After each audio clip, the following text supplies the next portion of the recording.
আমাদের আজকের এই গল্পটি শুধুমাত্র প্রাপ্ত মনস্কদের জন্য। ধূমপান, মদ্যপান স্বাস্থ্যের পক্ষে ক্ষতিকর।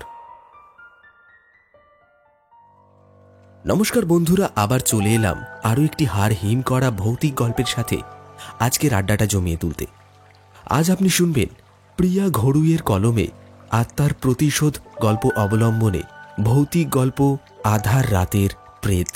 আমাদের আজকের নিবেদনের এই গল্পটি সম্পূর্ণরূপে কাল্পনিক। বাস্তবে এই গল্পের সঙ্গে কোথাও কোনো মিল খুঁজে পাওয়া যায় না। যদি কোথাও বাস্তবে এই গল্পের সঙ্গে কোনো মিল খুঁজে পাওয়া যায় তাহলে তা নিতান্তই কাকতালীয়। তাহলে আসুন শুরু করা যাক আজকের গল্প। শুরু হচ্ছে আধার রাতের প্রেত।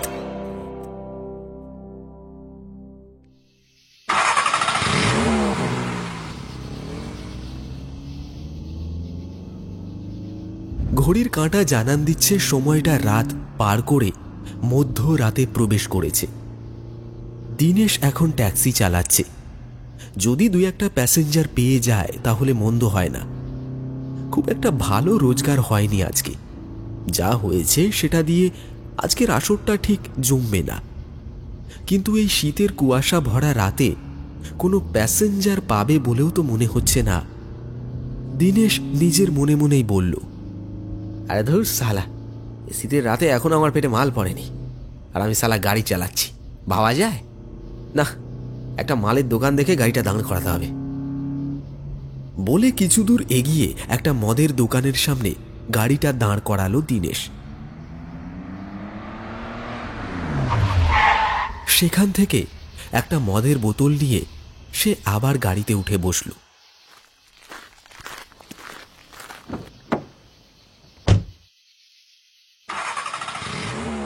তারপর মদের বোতলে চুমুক দিতে দিতে সে গাড়ি ছুটিয়ে দিল রাস্তার উপর দিয়ে। কিছু দূর এগোতেই দিনেশের চোখ পড়ল একটা মেয়ের দিকে। মেয়েটি হাত দেখিয়ে দিনেশের গাড়িটাই দাঁড় করানোর চেষ্টা করছে। মেয়েটির পরনের পোশাকটা হাঁটুর ওপর পর্যন্ত নেমে এসেছে। মাথায় মাফলার জড়ানো। মাফলারটা এমনভাবেই জড়ানো মেয়েটির চোখ দুটো ছাড়া আর কিছুই দেখা যাচ্ছে না। কাঁধে ব্যাগ ঝোলানো আর তার পায়ে হিল জুতো। দিনেশ মেয়েটিকে দেখে জোরে গাড়ির ব্রেক মারল। গাড়িটা থামতেই মেয়েটি দিনেশের কাছে এসে মায়া ভরা দৃষ্টিতে ওর দিকে তাকালো। দিনেশও এক দৃষ্টিতে তাকিয়ে আছে মেয়েটির দিকে। মেয়েটি মায়ায় ভরা কণ্ঠে বলল, দাদা যাবেন নাকি? হ্যাঁ হ্যাঁ, যাবো যাবো। কোথায় যাবে তুমি? এই সামনেই। সামনে মানে সামনে কোথায়? চলুন না, আমি বলে দেব। বলেই মেয়েটি গাড়িতে উঠে বসল। দিনেশ গাড়িটা স্টার্ট দিল। গাড়ি ছুটতে লাগলো তার নিজের গতিতে। মেয়েটি দিনেশকে পথ দেখাতে লাগলো। দিনেশ সেই মতোই গাড়ি ছুটিয়ে চলেছে। মাঝে মধ্যেই দিনেশের চোখ চলে যাচ্ছে মেয়েটির দিকে। মেয়েটির মায়ায় ভরা দৃষ্টি ক্রমশই আকর্ষণ করছে তাকে। দিনেশের পক্ষে নিজেকে নিয়ন্ত্রণে রাখা কঠিন হয়ে চলেছে ক্রমশ। তাও নিজেকে নিয়ন্ত্রণে রেখে দিনেশ গাড়ি চালিয়ে যাচ্ছে।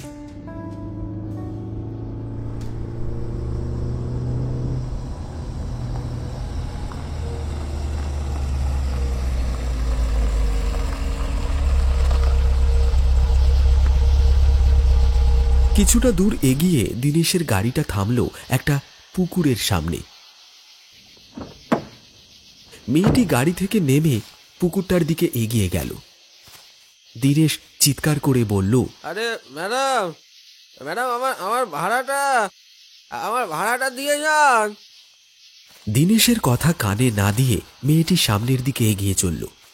দিনেশ আবার চিৎকার করে বলল, আরে যে ভাড়াটা দিয়ে যান, ভাড়াটা না দিয়ে তো চলে যাচ্ছেন। বলেই গাড়ি থেকে নেমে মেয়েটার পিছনে এগোতে লাগলো সে।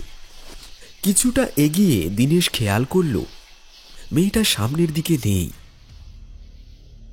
দীনেশ চারিদিকে দেখতে লাগল, কিন্তু মেয়েটাকে কোথাও দেখতে পেল না। দীনেশ আনমনা হয়ে বলল, কি কোথায় গেল? এখনই তো আমার সামনেই ছিল, এর মধ্যে কোথায় হাওয়া হয়ে গেল? দীনেশ তার চোখ দুটো ডোলে সামনের দিকে তাকালো। তারপর এতক্ষণে তার খেয়াল হলো সে কোন জায়গায় দাঁড়িয়ে আছে। দীনেশ দাঁড়িয়ে রয়েছে পুকুরের সামনের সেই নিম গাছের তলায়, ঠিক যেই জায়গায় 1 বছর আগে দীনেশ এবং তার 2 বন্ধু মিলে একটা মেয়েকে ধর্ষণ করে তার নিথর দেহটা পুঁতে দিয়ে গেছে।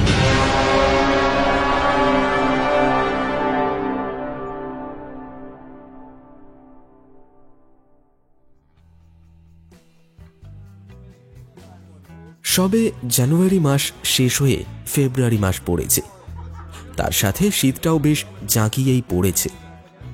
মেঘনা তার বান্ধবী দেবযানীর জন্মদিনে এসেছে, সঙ্গে আরো কয়েকজন বন্ধু বান্ধবী আছে। মেঘনা হঠাৎ করে ঘড়ির দিকে তাকিয়ে দেখল ঘড়ির ঘন্টার কাঁটাটা 8টার ঘরে, আর মিনিটের কাঁটাটা 12টার ঘরে ঢুকবে ঢুকবে করছে। মেঘনা দ্রুত উঠে পড়ে, তারপর বলে, এই তোরা পার্টিটা কন্টিনিউ কর, আমাকে এবার উঠতে হবে। সে কি রে, তুই চলে যাবি মানে? আজ তো তোর আমাদের বাড়িতে থেকে যাওয়ার কথা ছিল। না রে, হবে না, বাবা মা বাড়িতে চিন্তা করবে, আমাকে তো যেতেই হবে। কিন্তু এত রাত্রে তুই বাড়ি যাবি কি করে? আঙ্কেল আন্টিকে তুই কল করে বলে দে যে সকালে যাবে। আরে তোরা বুঝতেই পারছিস না। কেন রে ভাই, তোর আজকে বিয়ের লগ্ন আছে নাকি? বিয়ের লগ্ন আছে নাকি? না রে, আমার বিয়ের লগ্ন নেই। তাহলে এত তাড়া দেখাচ্ছিস কেন? কাল সকালেই চলে যাবি। আরে তোরা বুঝতেই পারছিস না, আমাকে তো বাড়ি যেতেই হবে। ঠিক আছে, কিন্তু এত রাতে তুই বাড়ি যাবে কি করে? আরে তোরা চিন্তা করিস না, আমি কিছু একটা ওলা বা উবের করে চলে যাব। মেঘনা কথাটা বলে কাউকে কিছু বলতে না দিয়ে নিজের ব্যাগটা কাঁধে নিয়ে হন হন করে দেবযানীর বাড়ি থেকে বেরিয়ে গেল। দেবযানী চিৎকার করে বলল, সাবধানে যাস। মেঘনা আর কোনো উত্তর দিল না। ততক্ষণে হয়তো মেঘনা দরজা পার করে বেরিয়ে গেছে। মেইন রোডে এসে মেঘনা নিজের ফোনটা বের করে উবের বুক করতে যাবে, এমন সময় একটা হলুদ ট্যাক্সি ওর সামনে এসে দাঁড়ালো। ট্যাক্সি চালক দাঁত বের করে বলল, কোথায় যাবেন দিদিমণি? উলুবেড়িয়া বাজার যাবে নাকি? যাবো বই কি, আসুন আসুন, বেশি দেরি করবেন না, উঠে আসুন গাড়িতে। মেঘনা লক্ষ্য করল ট্যাক্সি চালকের পরনের পোশাকটা অত্যন্ত নোংরা, গায়ের রংটা প্রচণ্ড কালো, তার উপর চোখগুলো দেখে মনে হচ্ছে এক্ষুনি যেন ঠিকরে বেরিয়ে আসবে। দেখেই যেন ভয় ভয় লাগছে। মেঘনার ভয় লাগলেও মনে সাহস নিয়ে সে গাড়িতে উঠে বসল।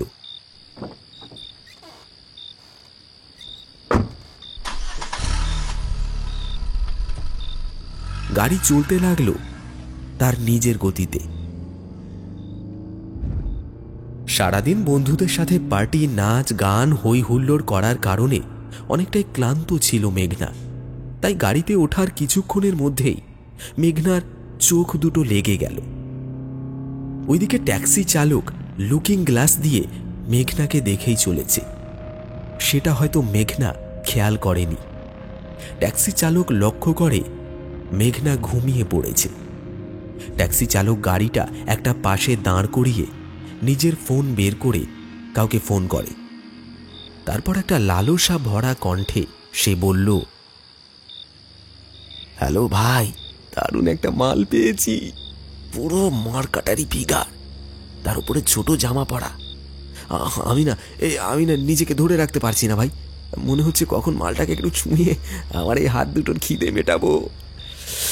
শোন শোন শোন, তোরা মেন রোডের কাছে দাঁড়া, আমি ওখান দিয়ে যাওয়ার সময় তোদের তুলে নেব।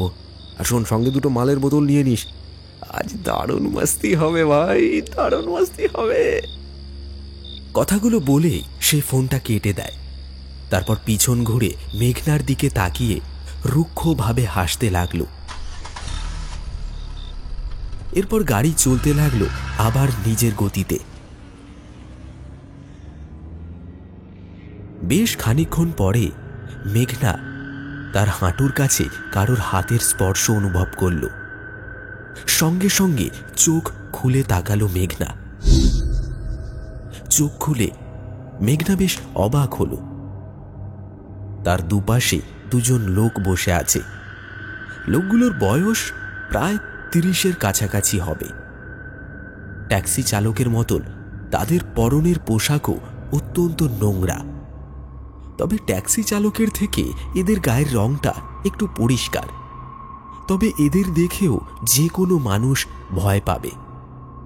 মেঘনা চোখ বড় বড় করে লোক দুটোর দিকে তাকালো। তারপর বলল, এ কি আপনারা গাড়িতে কি করছেন? দাদা, আপনি এদেরকে গাড়িতে তুলেছেন কেন? গাড়ি থেকে নেমে যান বলছি, আপনারা নেমে যান। ডান দিকের লোকটি বলল, নামবো মামুনি, তার আগে তোমাকে একটু ভালো করে দেখে নি। বলেই মেঘনার হাঁটুতে রাখা হাতটা আরো একটু উপরের দিকে উঠিয়ে দিল। মেঘনা চিৎকার করে লোকটার হাত এক ঝটকায় সরিয়ে দেয়। তারপর বলে, এ কি আপনি আমার গায়ে হাত দিচ্ছেন কেন? এবার বাম দিকের লোকটি বলল, তোমাকে আদর করব বলে মামনি। সরে যান বলছি। দাদা, আপনি গাড়িটা দাঁড় করান, আমি এক্ষুনি নামবো। দাদা। লোকটি গাড়ির গতি আরো বাড়িয়ে দিল।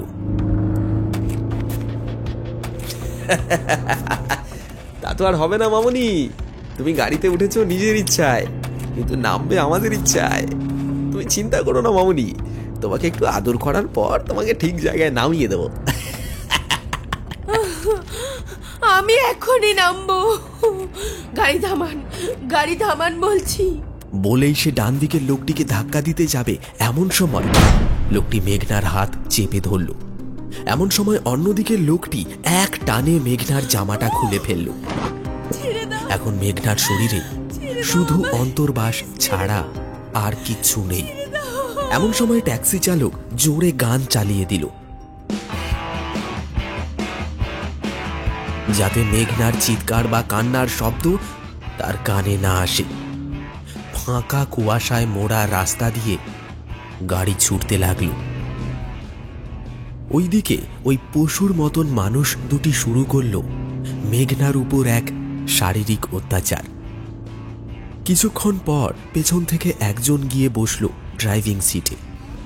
ট্যাক্সি চালক আর অপর আরেকজন মিলে মেঘনার শরীরটা নিয়ে মেতে উঠল এক পৈশাচিক শারীরিক খেলায়। আবার কিছুক্ষণ পর দ্বিতীয় লোকটি গিয়ে বসল ড্রাইভিং সিটে। তখন প্রথম লোকটি এবং ট্যাক্সি চালক দুজন মিলে মেঘনার শরীর নিয়ে খেলতে লাগলো। মেঘনা কখনো চিৎকার করল, আবার কখনো কেঁদে উঠল। তবে মানুষের রূপ ধারণকারী পশুগুলো তাতে কিছু যায় আসে না। মেঘনার কথাগুলো হয়তো তাদের কান পর্যন্ত পৌঁছচ্ছে না।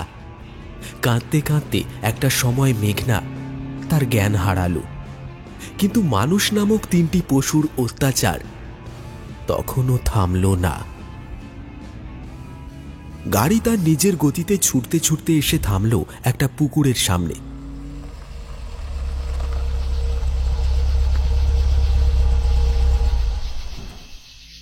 পুকুরের পাশে একটা বিরাট বড় নিম গাছ।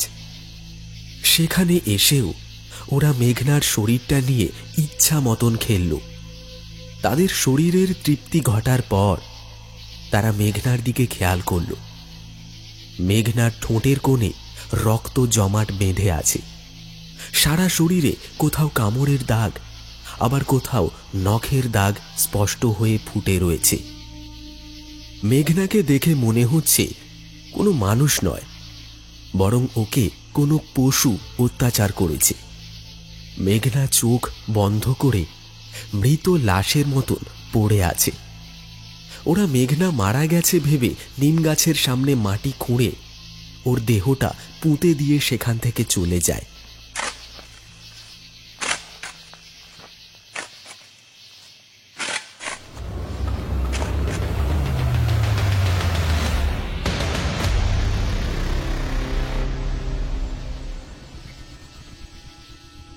হ্যাঁ, সেদিনের সেই ট্যাক্সি চালক আর কেউ নয়, সে ছিল দীনেশ।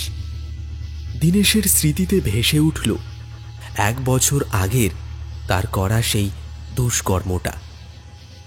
দীনেশ ভয়ার্ত কণ্ঠে বলল, এখানে এখানে এখানে আমি এলাম কি করে? না না না না, যত তাড়াতাড়ি সম্ভব আমাকে এখান থেকে যেতে হবে, আমাকে এখান থেকে যেতে হবে। বলেই সে পিছন ফিরল, আর সাথে সাথে দেখতে পেল সেই মেয়েটি অর্থাৎ মেঘনা ওর সামনে দাঁড়িয়ে আছে। দীনেশ মেঘনাকে দেখে আঁতকে উঠল। এতক্ষণ মেঘনার যে মায়ায় ভরা দৃষ্টি দীনেশকে আকর্ষণ করছিল, তা এখন প্রতিশোধের আগুনে দগ দগ করে জ্বলছে। দীনেশ মেঘনার দিকে তাকিয়ে বলল, সরে যাও, সরে যাও, সরে যাও। তুমি কি চাই? কি চাই তোমার? কি চাই? মেঘনা গম্ভীর কণ্ঠে বলল, আমার মৃত্যুর প্রতিশোধ। বলেই দীনেশের দিকে একটু একটু করে এগোতে লাগলো মেঘনা। দীনেশ ভয়ে মেঘনার থেকে পিছিয়ে যেতে লাগলো। তোমার তোমার মৃত্যুর প্রতিশোধ চাই? তুমি আমার আমার কাছে এগিয়ে আসছো কেন? যারা যারা তোমাকে মেরেছে তাদের কাছে যাও না, তাদের কাছে যাও। মেঘনা গম্ভীর কণ্ঠে বলল, তুই তো তাদের মধ্যেই একজন। না না, আমি আমি আমি কিছু করিনি, আমি তোমাকে মারিনি, আমি তোমাকে মারিনি। বলে পিছনে যেতে গিয়ে পায়ে কিছুতে ধাক্কা খেয়ে সে পড়ে যায়। আমি মারিনি। মেঘনা দীনেশের একদম সামনে চলে আসে। এতক্ষণে মেঘনার মুখ দিয়ে মাফলারটা সরে গেছে। এবার দীনেশ স্পষ্ট মেঘনার মুখটা দেখতে পেল। মেঘনার মুখটা ভয়াবহ রূপ ধারণ করেছে। মুখটা একেবারে সাদা ফ্যাকাশে, তার মধ্যে ঠোঁটে এবং গলায় রক্ত জমাট বেঁধে রয়েছে। চোখ দুটো রক্তবর্ণ ধারণ করেছে, তার উপর এত বড় বড় করে তাকিয়ে আছে যেন এক্ষুনি চোখ দুটো খুলে মাটিতে পড়ে যাবে। মেঘনার মুখটা দেখে দীনেশ এতটাই ভয় পেল যে চোখটা সে হঠাৎ বন্ধ করে নিজে 2 হাত দিয়ে মুখটা ঢেকে নিল। বেশ কিছুক্ষণ কোনো আঘাত না আসায় দীনেশ তার হাত দুটো মুখ থেকে সরিয়ে আস্তে আস্তে চোখটা খুলল। তারপর দেখল তার সামনে কেউ নেই। এর মধ্যেই দীনেশের গলা শুকিয়ে একেবারে কাঠ হয়ে গেছে। না না না না, যে করেই হোক আমাকে আমাকে বাঁচতে হবে, আমাকে যে করেই হোক পালাতে হবে, পালাতে হবে। বলে সে উঠতে যাবে, এমন সময় ওর কানের কাছে আবার মেঘনার কণ্ঠস্বর ভেসে এলো, কোথায় যাবে? আজ থেকে তো তোমাকে এখানেই থাকতে হবে।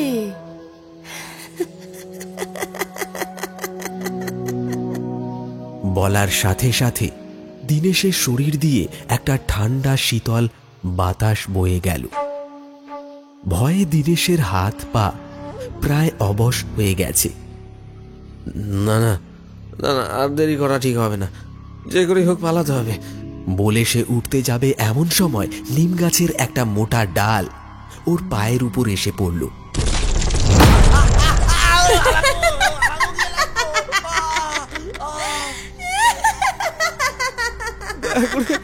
দয়া করে আমাকে ক্ষমা করে দাও, আমাকে ছেড়ে দাও, আমাকে ছেড়ে দাও। ছেড়ে দেব? আমিও তো সেই দিন কাঁদতে কাঁদতে তোদের কাছে বলেছিলাম ছেড়ে দিতে। সেদিন তোরা ছেড়েছিলি আমাকে, যেমন সেই দিন তোরা আমাকে ছাড়িসনি, আজ আজ আমিও তোদেরকে ছাড়বো না। বলেই মেঘনা তার গলার মাফলারটা নিয়ে দীনেশের গলায় পেঁচিয়ে ধরল। বেশ কিছুক্ষণ ছটফট করার পর দীনেশের দেহটা স্থির হয়ে গেল।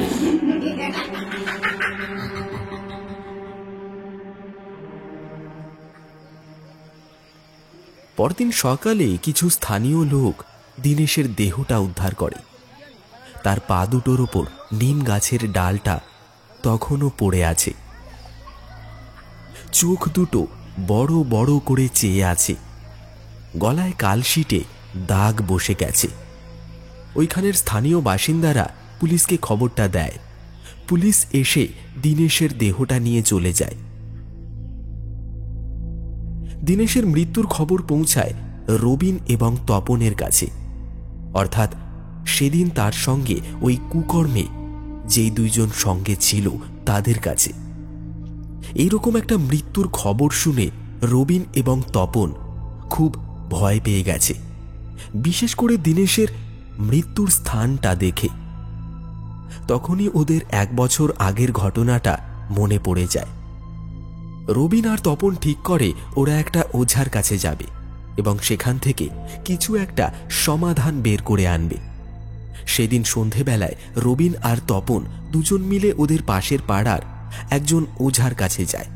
সেখানে গিয়ে ওরা ওদের জীবনের সেই কুকর্মের কাহিনী ওঝাকে খুলে বলে।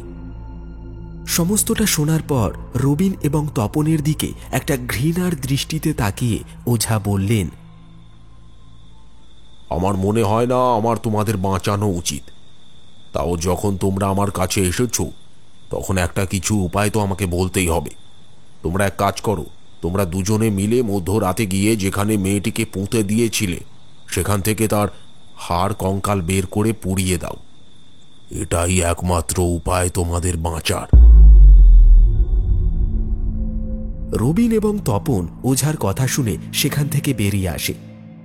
তারপর তারা ঠিক করে আজ রাতেই ওরা কাজটা সেরে ফেলবে। সেদিন ঠিক রাত 1টার সময় রবিন ট্যাক্সি নিয়ে তপনের বাড়িতে যায়।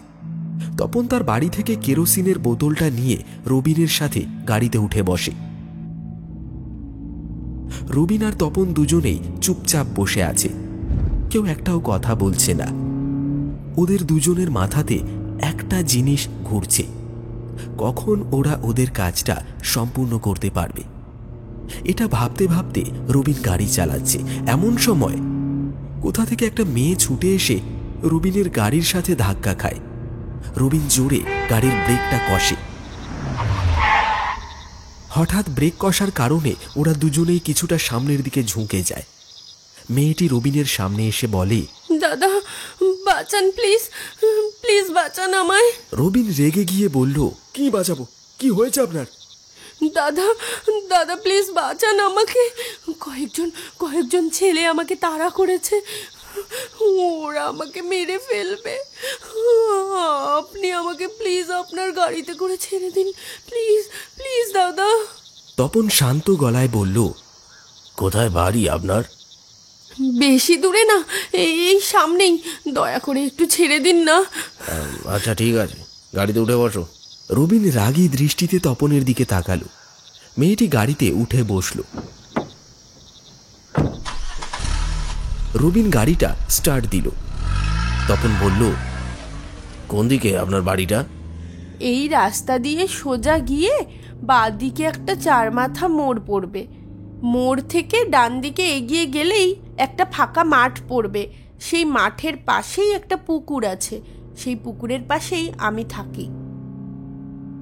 রবিন এবং তপন তখনও ঠিকভাবে মেয়েটির দিকে তাকিয়ে দেখেনি। মেয়েটির পরনের পোশাকের দিকেও লক্ষ্য করেনি তেমনভাবে। এমনকি মেয়েটির গন্তব্য স্থানটিও তারা তাড়াহুড়োর বশে খেয়াল করেনি। মেয়েটির বলা মতন রবিন তার গাড়িটা ছুটিয়ে নিয়ে যেতে লাগলো সেই দিকেই। তখন রবিনের মাথায় কেবলমাত্র একটা জিনিসই ঘোরাফেরা করছে, যত তাড়াতাড়ি সম্ভব মেয়েটিকে তার গন্তব্যস্থানে পৌঁছে দিয়ে তাদের কাজটা আজকে রাতের মধ্যেই সেরে ফেলতে হবে।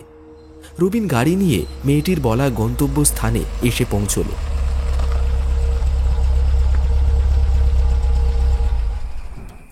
নামুন, চলে এসেছি। বলার পরেও গাড়ির দরজা খোলার কোনো শব্দ হলো না। রবিন বেশ বিরক্ত হয়ে পিছনের দিকে ঘুরে তাকালো, আর রবিন দেখল গাড়ির পিছনের সিটে কেউ নেই। রবিন বেশ অবাক হলো। সে অবাক হয়ে তপনের দিকে তাকালো। রবিন দেখল তপন ঘুমিয়ে গেছে। রবিন তপনের গায়ে ধাক্কা দিয়ে বলল, এই তপন, তপন, এই তপন, হট। কি হয়েছে, এসে গেছি? আরে না রে ভাই। তাহলে? আরে মেয়েটা গেল কোথায়? মেয়ে? কোন মেয়ে? আরে যে মেয়েটার সাথে গাড়ি ধাক্কা লাগলো। আমি তো জানি না, আমি তো ঘুমিয়ে গেছিলাম, নেমে গেছে হয়তো। না রে, গাড়ির দরজা খোলার কোনো আওয়াজ পাইনি। তুই হয়তো খেয়াল করিসনি। না রে, আমি সত্যি দরজা খোলার কোনো আওয়াজ পাইনি। আরে ছাড় না, বাদ দে, আমি অত কিছু জানি না। নিজের জায়গায় পৌঁছে গেছে, হয়তো নেমে গেছে।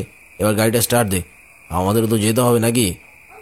রবিন গাড়িটা স্টার্ট দেওয়ার আগে জানালা দিয়ে বাইরের দিকে তাকালো। চারিদিকটা শীতের কুয়াশায় মোড়ানো, স্পষ্টভাবে কিছুই দেখা যাচ্ছে না। তাও রবিন গাড়ি স্টার্ট দিল না। তপন বিরক্ত হয়ে বলল, আরে কি রে, গাড়িটা স্টার্ট দে। রবিন তপনের দিকে তাকালো। আরে আমার মুখের দিকে কি দেখছিস? গাড়িটা স্টার্ট দে, নাহলে তুই এখানে আয়, আমি চালাচ্ছি। বলে তপন গাড়ি থেকে নামতে যাবে, রবিন তপনের হাতটা চেপে ধরল।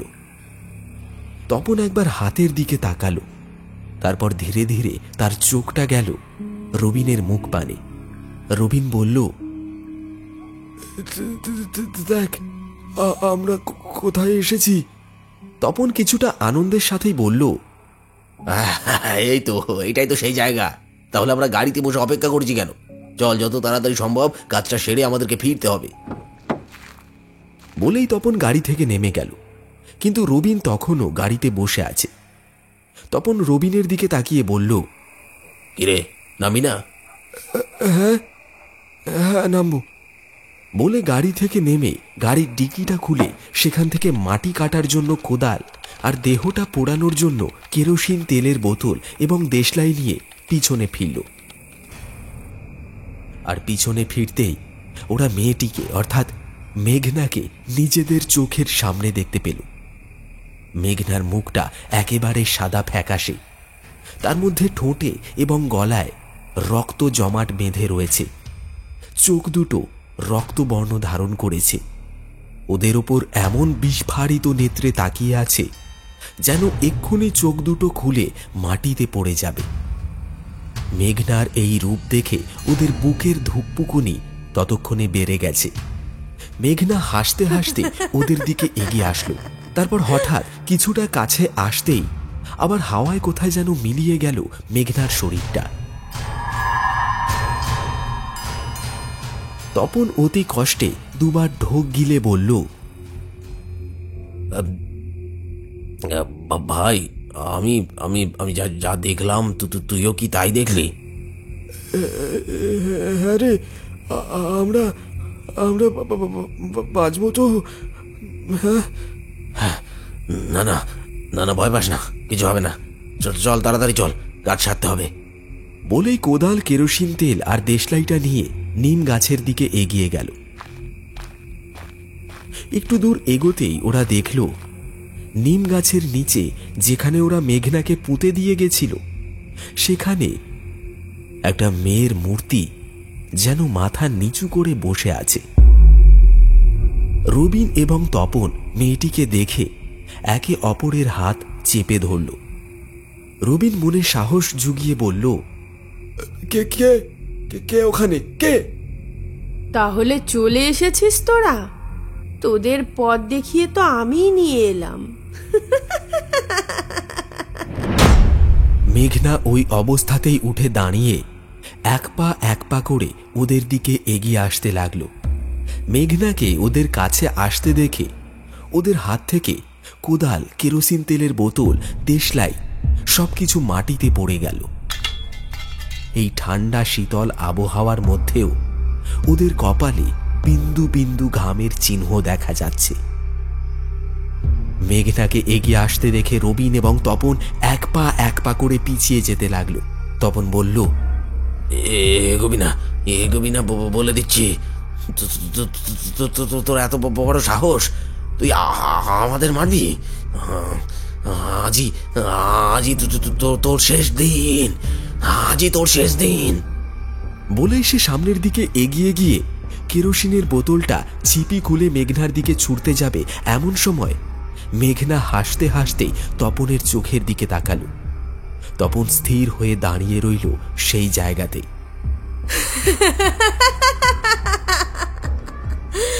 শেষ তো অনেক আগেই তোরা আমাকে করে দিয়েছিস,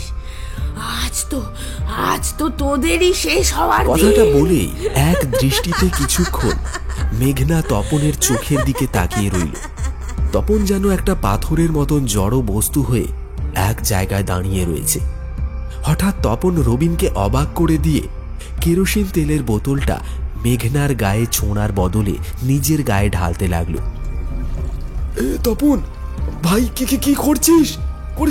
করিস না এরকম, করিস না এরকম।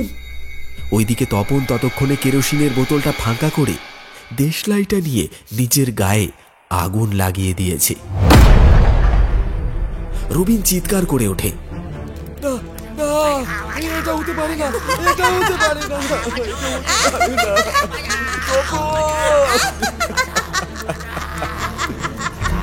রবিনের কান্না, তপনের চিৎকার আর মেঘনার হাসিতে চারিদিক একেবারে ফেটে পড়েছে।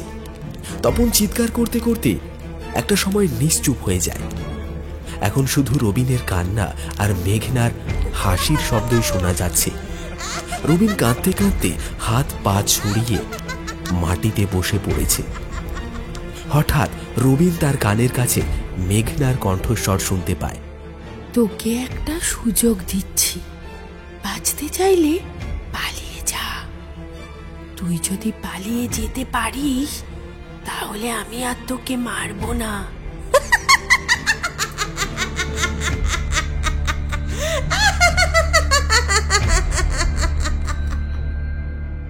এতক্ষণে রবিনের পায়ের সব জোর যেন কোথায় লুপ্ত হয়ে গেছে। রবিনের সামান্য হেঁটে যাওয়ার ক্ষমতাটুকু নেই, তাও সে শেষ চেষ্টা করবে। মনে জোর নিয়ে রবিন উঠে দাঁড়ালো। তারপর গাড়ির দিকে কিছুটা এগিয়ে গিয়ে দেখল ওর সামনে মেঘনা দাঁড়িয়ে হাসছে। রবিন কাঁদতে লাগলো। তারপর চোখের জল মুছে বাঁ দিকে দৌড়তে যাবে, তখনও সে মেঘনাকে দেখতে পেল তার সামনে। আর সেখানেও মেঘনা দাঁড়িয়ে মিটিমিটি হাসছে। রবিনের প্রায় পাগল হয়ে যাওয়ার মতন অবস্থা। রবিন তার দুই হাত দিয়ে নিজের মাথাটা চেপে ধরল। কিরে, পালাতে পারলি না তো? তাহলে এখন বাঁচবি কি করে? ছেড়ে দাও। ছেড়ে দেব? আমি তো তোকে সুযোগ দিলাম তোকে বাঁচার জন্য। তুই তো পালাতে পারলি না। যখন পারলি না তখন তুইও ওদের মতো মর।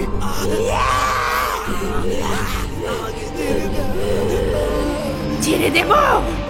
আমাকে তোরা ছাড়িসনি। তোরা যেমন আমাকে ছাড়িসনি, আমিও তোদের ছাড়বো না। ওদের দুইজনের মতো তুইও মরবি। তবে এত সহজে আমি তোকে মারবো না।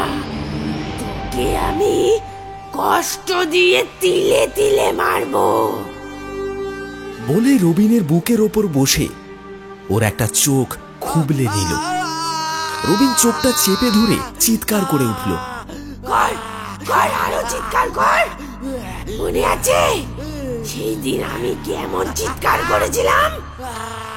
তারপর মেঘনার প্রেতাত্মা রবিনের মুন্ডুটা ধরে এক ঝটকায় পিছন দিকে ঘুরিয়ে দিল।